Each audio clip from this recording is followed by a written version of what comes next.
তো হয়ে গেছে, আজকে রবিবার ছিল তাই সন্ধ্যেবেলার দিকে একটু নিয়ে নিলাম, তারপরে মার্কেটের উদ্দেশ্যে রেডি হতে থাকলাম তাড়াতাড়ি। তারপরে শ্যাম্পু মেখে পুরো রেডি হওয়ার লেগে তাড়াতাড়ি করছিলাম, কারণ সন্ধ্যে হয়ে যাচ্ছে। তারপরে আমার এখন লাভ হয়ে গেল দেখতেই পাচ্ছেন। তারপরে মাথাটা হালকা করে ঝেড়ে নিই, মাথাটা ঝাড়া হয়ে যাওয়ার পরে এখন আমি রেডি।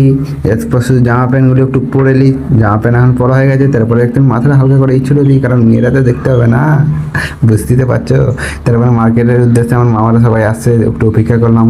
তো মামারা সব এসে গেছে, দেখছেন বাইক নিয়ে আমরা যাচ্ছি, আগে দুটো মামা আছে।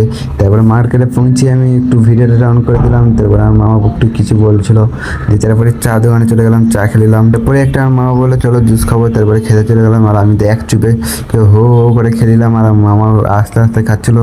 তারপরে আমার মামা তারা ফেলে দিয়ে আমি কাপটা একটু অপেক্ষা করলাম, আমার মামা খাওয়া গেল। তারপরে গাইছে একটা দই নিলাম লাস, আর কিছু খাবো না। তারপরে ডাক্তার দোকানে গাইছে আমার মামা কিছু নিলো, আর আমরা এখানে শপিং মলের উদ্দেশ্যে গেলাম। পরে আমাদের সব কেনাকাটা শেষ হয়ে গেল, আমাদের এখানে মিনি ব্লগ শেষ গাইস।